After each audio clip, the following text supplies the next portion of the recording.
The student who hacked a voting machine and found a foreign agent. When computer science student Alex Chun found a discarded voting machine in a university dumpster, he thought it was the perfect project for his thesis on election security. But when he powered it on, he didn't find outdated software. He found a live connection to a server in another country. And the votes it was tallying weren't from a past election. They were for an upcoming one. Before he could report it, his laptop was remotely wiped, and a black van started following him home. Before we start, like this video and comment, protect the vote. If you stand with Alex, your support helps us bring more powerful stories. Now, let's begin. The line between curiosity and treason. There is a moment, sharp, silent, irreversible, when curiosity becomes something else. Not discovery, not innovation, not even rebellion. Treason. At least, that's what they'll call it. For Alex Chun, that moment came not in a courtroom, not in a war room, not even in a dark alley in the flicker of a broken street lamp. It came behind a county elections office at 2:17 a.m. in the rain. He stood there, hoodie pulled low, breath fogging the cold air, staring at the bright yellow tape stretched across the dumpster like a warning siren made of plastic. Caution, government property, do not remove. He didn't care. He stepped over it, lifted the lid, and there it was, the Mitnick 5000, a relic, a monument, a tombstone for democracy, discarded like yesterday's coffee grounds. Alex didn't see trash. He saw truth. He saw a puzzle. He saw a war waiting to be fought. He didn't know it yet, but by touching that machine, he had just declared it. The ghost in the machine. Alex Chun didn't have friends. Not the kind who went to parties, shared memes, or complained about finals over cheap beer. He had collaborators, code reviewers, Stack Overflow threads, Reddit AMAs with cybersecurity legends who didn't know he existed. At 23, Alex was a third-year graduate student in computer science at Stanford. Though student felt like a misnomer. He didn't attend lectures. He audited them remotely while running penetration tests on campus servers, ethically mostly. He didn't join study groups. He built his own virtual labs in Docker containers. He didn't date. He didn't sleep. He didn't care about networking. He cared about systems, about architecture, about the invisible wires that held the world together, and even more invisible ones that were slowly, silently fraying. His apartment, a 400-square-foot studio above a laundromat in Palo Alto, was less a home and more a war room. Walls covered in network topology maps, sticky notes with regex patterns, printouts of packet captures. Floor littered with empty ramen cups, soldering irons, Raspberry Piece, and 3 decommissioned laptops running Kali Linux. Smell? Burnt coffee. Ozone from overheating GPUs. The metallic tang of desperation. His thesis? The illusion of air-gap security in legacy voting infrastructure. A case study of the Mitnick 5000. His advisor? Dr. Richard Evans, former CTO of a defense contractor, current consultant to the Department of Homeland Security. Polished, smug, the kind of man who wore $800 loafers to lab meetings and called dissent naive. Alex had presented his proposal 3 months ago. Evans had laughed, not cruelly, worse, patronizingly. Alex, he'd said, swirling his artisanal pour-over coffee, the Mitnick 5000s are museum pieces. They're decommissioned, shredded, buried. You're chasing ghosts. Alex had stared at him. You mean they're supposed to be shredded? Evans's smile didn't reach his eyes. Drop it, kid. Focus on something publishable, like blockchain voting. Everyone loves blockchain. Alex didn't drop it. He doubled down. And that's how he found himself 3 weeks later, standing in the rain, hauling a 70-pound voting machine out of a dumpster. The first red flag and the first lie, getting the Mitnick 5000 into his apartment, was its own heist. He wrapped it in a tarp, wheeled it on a dolly, told his landlord it was a vintage arcade cabinet. She believed him. She also thought Bitcoin was a video game. He cleared his dining table, which he'd never used for dining, and set up shop. The machine was heavier than it looked. Dusty, Smelled like old plastic in despair. He plugged it in, pressed the power button. Nothing. He cursed. Then a flicker, a low hum. The screen glowed to life. Mitnick 5000, election mode, ready to serve democracy. Alex grinned. He spent the next 72 hours reverse engineering it. The OS was ancient, a custom Linux distro from 2008. No updates, no patches. The encryption, 128-bit ES. Laughable by modern standards. The admin password, admin, he found in a config file. He wrote a script, Ghost Hunter to PY, to scan for hidden processes, backdoors, anything that didn't belong. It found nothing at first. Then on the third run, it pinged a process, hidden, running in the background, /usr/bin/ a modem _ daemon. Alex frowned. The Mitnick 5000 didn't have a modem. Not anymore. According to the decommissioning report, which he'd FOI'd, all communication hardware was physically removed and destroyed. So why was a modem daemon running? He dug deeper, used a packet sniffer, and there it was. Every 6 hours, like clockwork, the machine sent a tiny encrypted data packet, 1.7 kilobytes. Destination, an IP address registered to a shell company in Tallinn, Estonia. Payload, encrypted. Protocol, disguised as NTP, Network Time Protocol. Traffic, innocuous. Perfect. Alex's hands trembled. This wasn't a glitch. This was a backdoor, a live one. In a decommissioned machine, he compiled the evidence. Packet captures, process logs, memory dumps. He went to Dr. Evans. The system protects itself. Evans's office was everything Alex's apartment wasn't. Minimalist, expensive, smelled like leather and privilege. Alex placed his laptop on the desk, played the packet capture, showed the logs. This is active surveillance, Alex said, voice tight. Someone's using these machines as listening posts. Even after decommissioning, the air gap is a myth. Evans didn't look at the screen. He leaned back, steepled his fingers, sighed. Alex, that one word, dripping with condescension. You're seeing phantoms. This is why you're a student and not a policymaker. Alex's face burned. This is evidence. Evidence of what? A misconfigured daemon? A legacy process that wasn't properly killed?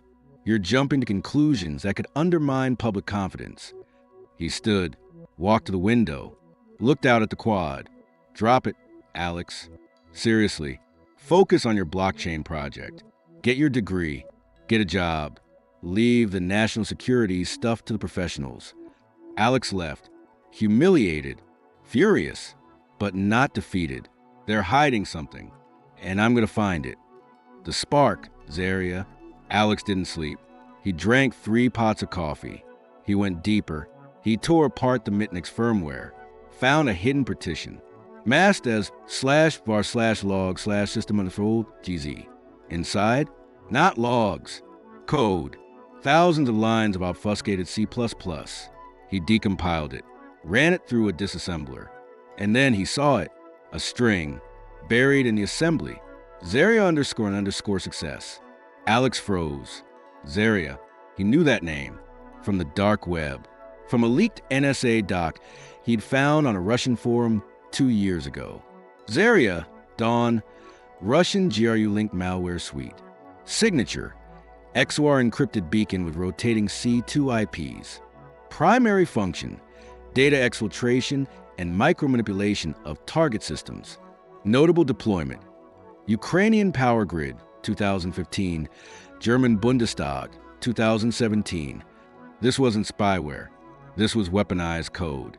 He kept digging, found the config file. Target _ precincts equals FL27, PA08, Me13, AZ09, all swing districts, all with razor-thin margins in the last election. The payload wasn't designed to flip votes. It was designed to nudge them by 0.3%, by 0.7%, just enough to tip the scales. And it was still active, phoning home to St. Petersburg. Alex's blood turned to ice. He started downloading everything.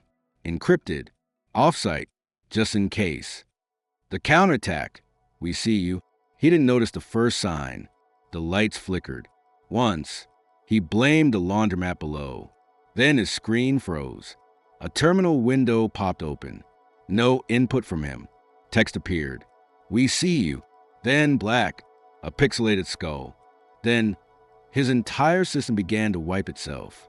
Secure erase. Zero fill. Even his backups. Gone. He lunged to the power strip. Too late.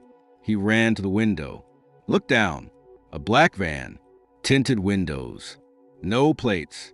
Parked across the street. It hadn't been there an hour ago. His phone buzzed. Unknown number. He answered. A voice. Calm. Cold. Familiar. Alex. That was a very, very stupid thing to do. Dr. Evans. But not the polished professor. This was the real him.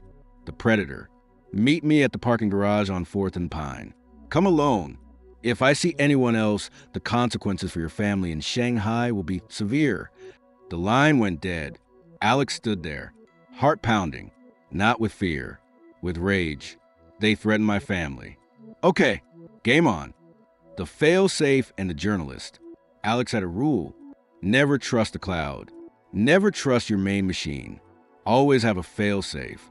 His was a 2 terabytes encrypted SSD, updated manually every Sunday, stored in a locker at the campus gym, under the name A Chong. He ran there, barefoot, in the rain.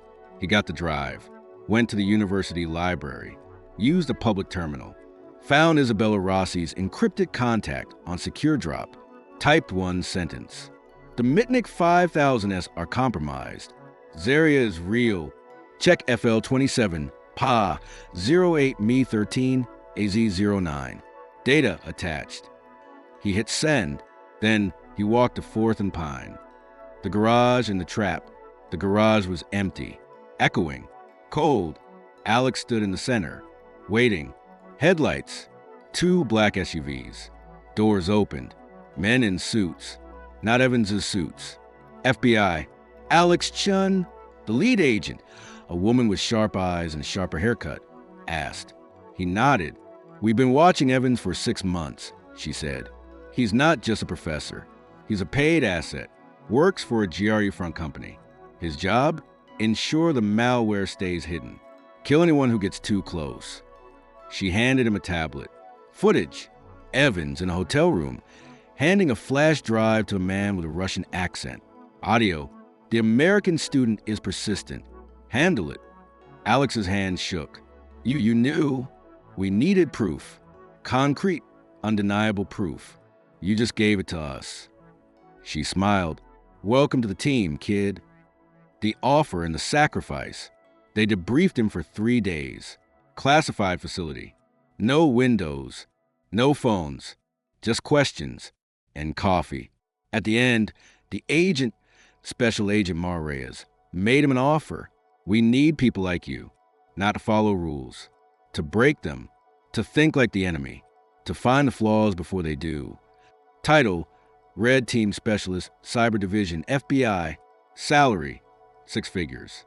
Clearance, top secret / sensitive compartmented information. Condition, never speak of this. Ever. No thesis. No publication. No interviews. His name? Erased from the case file. His victory? Classified. He took it, not for the money, not for the badge, for his parents in Shanghai, for the next Alex Chun, for the truth, the ghost who guards the machine. Alex works out of a nondescript office building in Quantico now. No windows, no nameplate, just a badge. A Chun Cyber Operations. His job? Hack voting machines, power grids, water systems, banking networks. Find the holes, patch them before the other side does. He's good, scarily good. They call him the ghost because no one sees him coming and no one sees him leave. Sometimes late at night, he pulls up the old Mitnick 5000 firmware, runs in a VM, watches a Zaria_net_success string flash, and he smiles. You thought you buried the truth. You thought you silenced me. You were wrong. I'm still here, and I'm still watching. The lesson: truth is a secret. Alex learned something. Democracy isn't saved by heroes on podiums. It's saved by ghosts in server rooms, by kids in laundromat apartments, by janitors who know where the switches are, by babysitters who press record, by librarians who listen to the past. The truth? It's not something you shout. It's something you guard, quietly, patiently, relentlessly, because the moment you make it public, they'll bury it. They'll discredit you. They'll threaten your family. They'll call you a conspiracy theorist, a traitor, a ghost. So you stay in the dark. You become the sentinel. You watch. You wait. You protect. And when the next Zaria flickers to life, you'll be ready. The next firmware update. Alex got a new assignment last week. A new voting machine. The Patriot 7000. Shiny, modern, unhackable, they say. He's already found 3 0 days. One of them, a hidden backdoor. Signature, Zaria Dalawa Init. He smiles. Welcome back, old friend. Let's dance. If you believe the quiet warriors are the ones who truly protect our world, like this video, subscribe to Digital Detective, and share this story. Comment below, what system would you hack to expose the truth? Asterisk, asterisk.